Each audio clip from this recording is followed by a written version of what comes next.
All right, let's jump right in. So you've probably covered the basics of what arrays are. You know the theory, but let's be real, theory only gets you so far.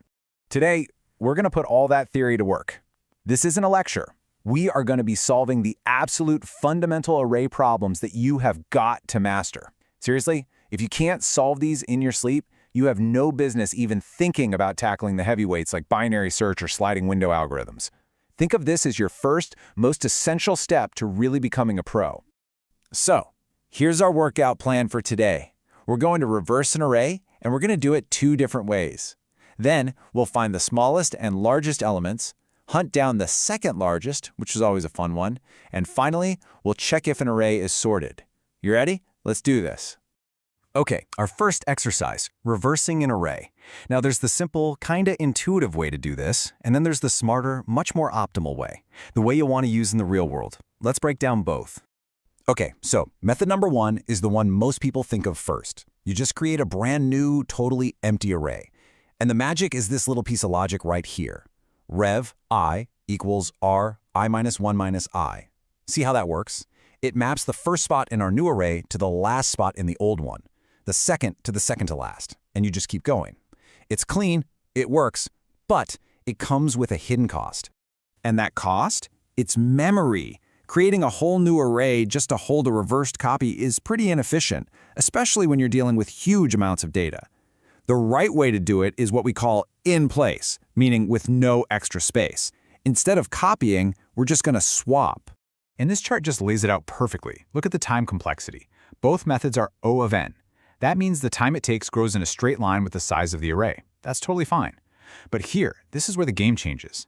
Look at space complexity. The extra array method is O of n space. More elements, more memory. But the two-pointer method? O of 1, constant space. It uses the exact same tiny bit of memory whether the array has 5 elements or 5 million. That is the pro move. So how does this two-pointer thing actually work? Well, imagine you have two fingers. You put one, your left pointer, at the very beginning of the array. You put the other, the right pointer, at the very end. Step 1, swap the two elements they're pointing at. Step 2, move your left finger one step to the right and your right finger one step to the left. And you just keep doing that. Swap, move, until your fingers meet in the middle or cross over. It's simple, it's elegant, and is incredibly efficient. All right, warm-up's over. Now we're getting into the core of the workout. These next exercises are all about precision, finding specific values, checking for order, and learning how to handle those tricky little edge cases that can really mess you up. First up, finding the minimum and maximum elements. Now, the logic here seems pretty simple, but there is one absolutely crucial detail. You should always initialize your minimum and maximum variables with the very first element of the array, R0. Why? Well, think about it. If you initialize with, say, 0 and your array is full of negative numbers, your logic is going to completely fall apart.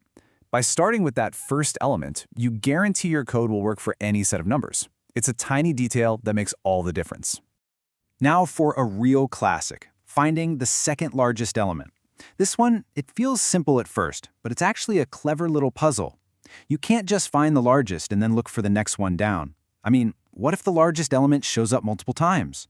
What if all the elements are exactly the same? This problem really forces you to think carefully about your logic. Let's trace the logic on this slide, nice and slow. We start by setting our largest to the first element, which is 1, and second largest to a placeholder like -1. Okay, first element we see is 7. Is 7 bigger than our current largest of 1? Yep. So we got to do a shuffle. The old largest, which was 1, gets demoted and becomes the new second largest. And 7 takes the top spot. Makes sense, right? Okay, next up is 5. Is 5 bigger than largest? No, 7 is still the king. But is 5 bigger than second largest? Yes, it is. So 5 becomes our new second largest. Finally, we hit 2, it doesn't change anything, and at the end, we're left with a largest of 7 and a second largest of 5. Perfect. Okay, next up, checking if an array is sorted. This one's a sprint, not a marathon. All you have to do is loop through the array and check one simple thing. Is the current element smaller than the one that came right before it? The very instant you find a case where that's true, you're done. You know the answer. The array is not sorted and you can stop checking right then and there. It's super clean and super efficient. We've gone through the main workout. Now it's time for the cool down. This is where we lock in what we've learned by looking at some common mistakes, and then we'll look ahead to your next big challenge.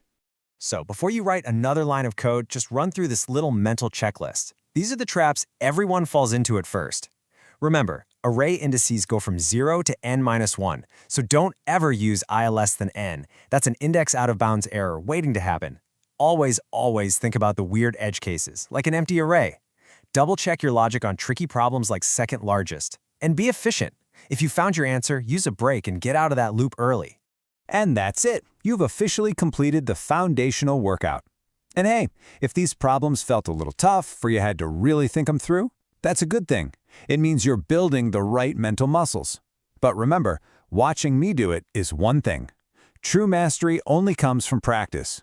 You've got to get in there and write the code yourself. So the big question is, are you ready for what comes next? Because that's where the real interview-level thinking kicks in. We're talking about powerful patterns like binary search, the sliding window technique, and much more complex uses of two-pointers. So until then, practice these fundamentals, build that muscle. We'll see you next time.